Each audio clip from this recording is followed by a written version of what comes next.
Videos के लिए, लेकिन अब वो इन्फ्लुएंसर जो कि ऑडियंस को अलग चीज़ें रिकमेंड करता है, तो वो ये किस तरह से हम यूज़ करते हैं, किस तरह से यूज़ करना चाहिए, किस तरह से पैटर्न में अरेंज करते हैं और इससे मीनिंगफुल इंसाइट लेकर आप फ्रीलांसिंग की तरह ये काम करना चाहते हैं या किसी कंपनी में जॉब करना चाहते हैं, तो आपको अपनी जॉब। तो आप सबसे पहले बात करते हैं कि what is influencer marketing. Influencer marketing क्या चीज़ है?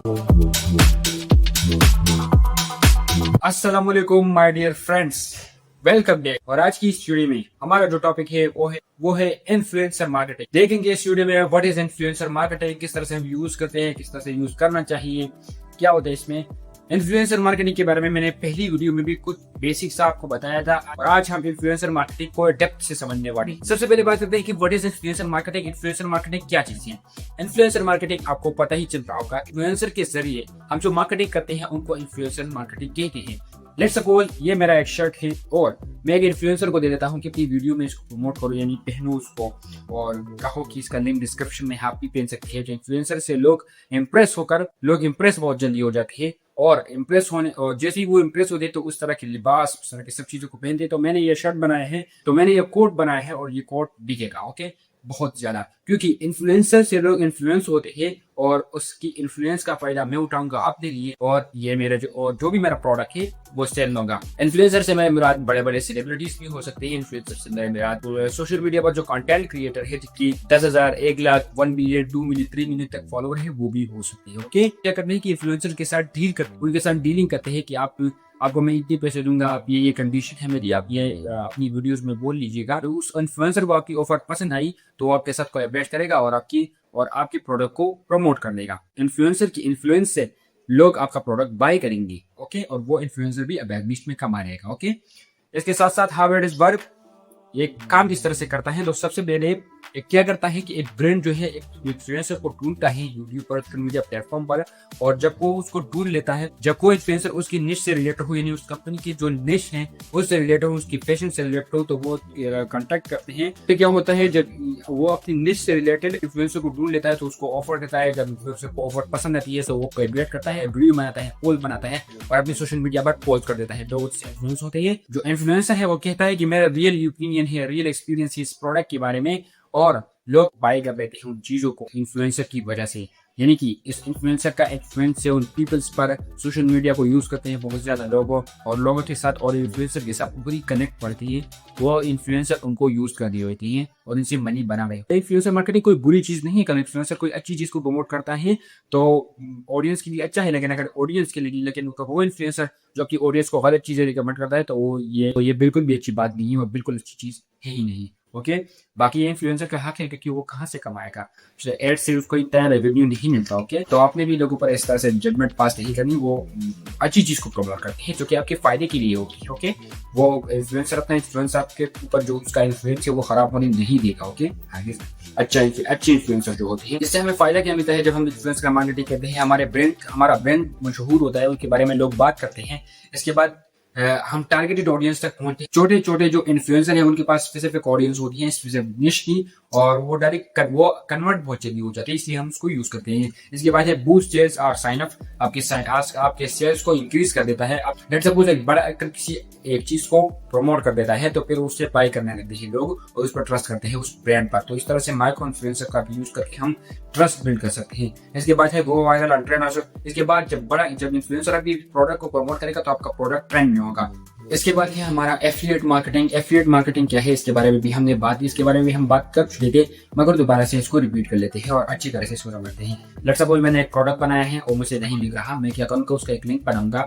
लोग कहूंगा कि अगर आप इनको अपने सोशल मीडिया पर शेयर करेंगे और आपके लिंक से कोई बाय करता है तो मैं आपको कमीशन दूंगा। लेट्स सपोज मैंने एक चीज दी है जो कि 100 रुपए की है, मैं उसको 100 रुपए में बेचना चाहता हूँ, जिसमें मेरा कमीशन सब कुछ है। तो मैं क्या करूंगा, उसको कहूंगा कि 10 रुपए में आपको दे दूंगा, ये चीज मेरी बेच दो। तो वो मेरा जो प्रोडक्ट है वो बेच लेगा और वो 10 रुपए कमा लेगा और मैं 90 रुपए कमा लूंगा। इसी तरह ये काम चलता है। ओके, और इसमें आप कुछ भी नहीं करते, वो सारा काम वो दूसरा बंदा कर रहा होता है, उसको कमीशन मिल रहा होता है। ज्यादातर स्टूडेंट इस काम को ज्यादा कर रहे होते हैं और ये भी बहुत अच्छा है। ओके, इसमें अगर आप अपना करना चाहते हैं कि अपने प्रोडक्ट को सेल करवाना चाहते हैं किसी के जरिए, तो आप एक सॉफ्टवेयर बना सकते हैं उसमें, जो कि वो ट्राई करेगा जिसने परचेज आए हैं और आप उसको कमीशन देंगे। लोग आप पर अगर ट्रस्ट करते हैं और आपके प्रोडक्ट को प्रमोट करते हैं तो आप उनको कमीशन देंगे। ओके, अगर आप चाहते हैं कि आप ऐसा काम करें कि आप दूसरों के प्रोडक्ट को प्रमोट करें और उससे कमीशन अर्न करे। तो इसके लिए कुछ स्टेप करने होंगे। Join an affiliate program. आपको सबसे पहले एफिलिएट प्रोग्राम को ज्वाइन करना होगा। लाइक अमेजोन पर आप अमेजोन के प्रोडक्ट को आप प्रमोट कर सकते हैं। उनके वो आपको एक लिंक देंगे, आप स्टोर बना सकते हैं। आप स्टोर से जो बाय करेगा आपको 1 रुपया भी नहीं देना, मगर वहां पर आपने क्या करना है कि सिर्फ अपने लिंक्स लगाने नहीं कि अमेजोन से लिंक्स उठाने हैं और आपने एक सिस्टम बिल्ड कर देना है, सोशल मीडिया पर अकाउंट्स बना देने हैं और उससे रिलेटेड वीडियोस को पोस्ट करते रहना है। और फ्री में आपकी जो प्रोडक्ट है वो बेकिंग में वो आप देखेंगे कि आहिस्ता आहिस्ता अच्छा बिकनी शुरू हो जाएंगे और आपको एक कमीशन मिलता रहेगा। इसके साथ साथ हम ये अमेजोन पर कर सकते हो। ये अमेजोन में मैं अमेजोन को सिर्फ जानता हूँ और तो आप यहाँ से बाकी रिसर्च कर सकते हो और डिपॉजिट प्रोग्राम होते हैं। अब आप बोल रहे हो कितना कमीशन मिलेगा। कमीशन डिपेंड करता है कि आप कितने ज्यादा कितना बड़ा प्रोडक्ट का प्राइस कितना बड़ा होगा उतना आप पर कमीशन ज्यादा मिलेगा और कितने ज्यादा प्रोडक्ट को आप बेचते हैं। ओके, ये एक अच्छा तरीका है, आप इसको कर सकते हैं। नेक्स्ट हम जाते हैं, आप अपनी लिंक्स को कहाँ पर शेयर करेंगे। आप शेयर करेंगे कि आप एक YouTube चैनल बना सकते हैं, उससे रिलेटेड वीडियोस बना सकते हैं जिस प्रोडक्ट को आप सेल कर रहे होंगे। आपने किसी एक स्पेसिफिक निश के प्रोडक्ट को ही सेल करना है। ओके, उसके बाद आपने ब्लॉग और आर्टिकल लिखने हैं उस प्रोडक्ट के रिलेटेड। इसके बाद आप टिकटॉक पर, इंस्टाग्राम पर, फेसबुक पर इस चीजों को शेयर कर सकते हैं। अब एनालिटिक इन रिपोर्ट के बारे में हम बात करते हैं। ये क्या चीज है? ट्रेड मार्केटिंग तो हमारा खत्म हो गया। एनालिटिक रिपोर्ट के बारे में बात करते हैं। ये हमारे क्या होता है कि हम डेटा को कलेक्ट करते हैं डेटा सोर्स से, उसको एनालाइज करते हैं, उसको ऑर्गेनाइज करते हैं, उसको स्पेसिफिक पैटर्न में अरेंज करते हैं और उससे मीनिंगफुल इंसाइट निकालते हैं बिजनेस के लिए कि हम इसको किस तरह से बिजनेस के लिए हमारी नेक्स्ट स्ट्रेटजीज क्या होंगी, हम किस तरह से अपने बिजनेस को प्रमोट कर सकते हैं, हम किस तरह से अपने सेल्स को इंक्रीज कर सकते हैं, हम किस तरह से अपने ब्रांड को वैल्यू को बढ़ा सकते हैं। ये सभी मीनिंगफुल इन्फॉर्मेशन जब हम डेटा से लेते हैं, ये इन्फॉर्मेशन हम कमेंट से ले सकते हैं, सोशल मीडिया से ले सकते हैं या फिर वेबसाइट से भी ले सकते हैं। इसके लिए आपको डेटा एनालिटिक आनी चाहिए, यानी एक्सेल आना चाहिए, पावर बीआई, इस तरह के टूल्स आपको आने चाहिए सीखने के लिए।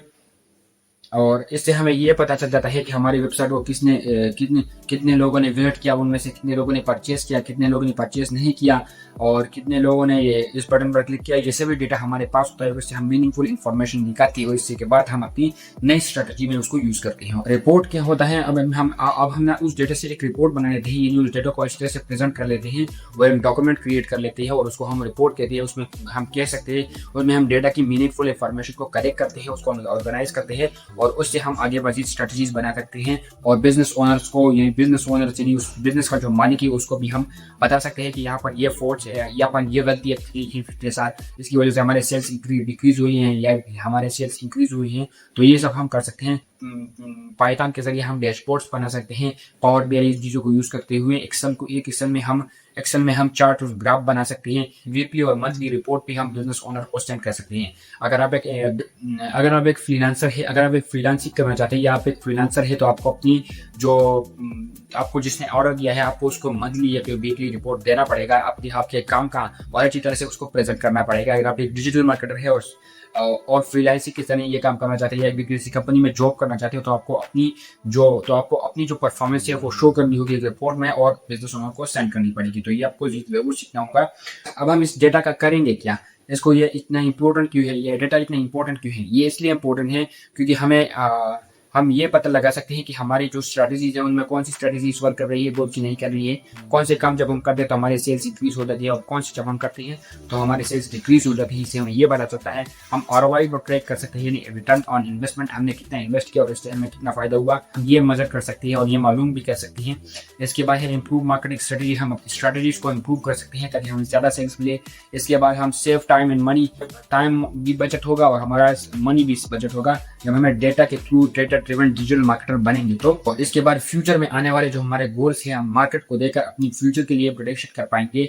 फ्यूचर के लिए हम नए प्लान्स बना पाएंगे डेटा के जरिए। डेटा एक बहुत ही इंपॉर्टेंट चीज है। डेटा के बारे में भी एक नई वीडियोस बनाऊंगा डिजिटल मार्केटिंग वाली सीरीज में तो नहीं होगी, लेकिन डेटा साइंस और डेटा एनालिटिक्स से रिलेटेड वीडियोस में बनाऊंगा। ओके, अब हम डेटा एनालिटिक्स के लिए गूगल एनालिटिक्स यूज करते हैं, जहां पर हमें डेटा मिल जाता है और हम उसको ट्रैक कर सकते हैं डेटा से। और इसके बाद यूट्यूब स्टूडियो में हमें यूट्यूब के यूट्यूब वीडियोस के जो परफॉर्मेंस है वो हमें मिल जाते हैं कि कितनी अच्छी है। गूगल एनालिटिक्स में हम वेबसाइट के ट्रैफिक और यूजर की बिहेवियर को ट्रैक करते हैं। इसके साथ साथ हम भी मेटा इनसाइट में हम सोशल मीडिया परफॉर्मेंस को हम देख रहे होते हैं। इसके बाद गूगल सर्च कंसोल में हम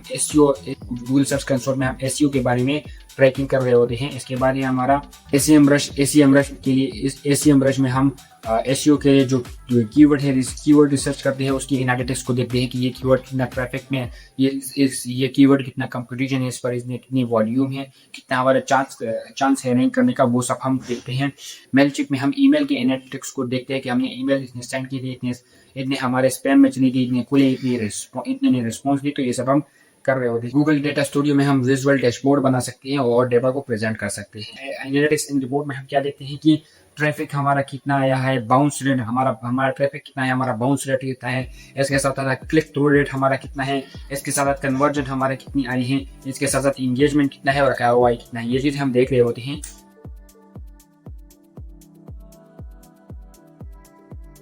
और 70% लोग मोबाइल पर हैं, तो अगर आप मोबाइल मार्केटिंग नहीं करेंगे तो आप एक बड़े कस्टमर को मिस कर देंगे। इसके साथ साथ SMS मार्केटिंग, ईमेल मार्केटिंग को भी थोड़ा हम मोबाइल के जरिए करते हैं। इसके साथ साथ हम व्हाट्सएप मार्केटिंग भी मोबाइल के जरिए बहुत अच्छी तरह कर सकते हैं। नोटिफिकेशन हमारी आ रही है, वो सब हम मोबाइल मार्केटिंग के जरिए कर सकते हैं बहुत। तो यहाँ पर हमारा खत्म होता है डिजिटल मार्केटिंग को। और मुबारक को, ये जो हमारी वीडियो है आपने खत्म कर दी है डिजिटल मार्केटिंग के बेसिक नॉलेज को आप ले चुके हैं। और अब आप इस नॉलेज के जरिए आप मजीद डिजिटल मार्केटिंग सीख सकते हैं, जहां से भी आप सीखना चाहें। एक और अगर आप इस चैनल पर पहली बार आए हैं और बाकी वीडियोस को नहीं देखा, तो लिंक इन द डिस्क्रिप्शन को उठाओ और पूरी वीडियोस को देखो, ओके, और समझो। और अगर आपको वीडियो अच्छी लगी हो और हमारे कंटेंट आपको अच्छा लग रहा हो और आपको वैल्यू मिल रही हो, तभी आप इस चैनल को सब्सक्राइब कर सकते हैं। मैं नेक्स्ट वीडियो के साथ, तब तक अपना ख्याल रखिएगा।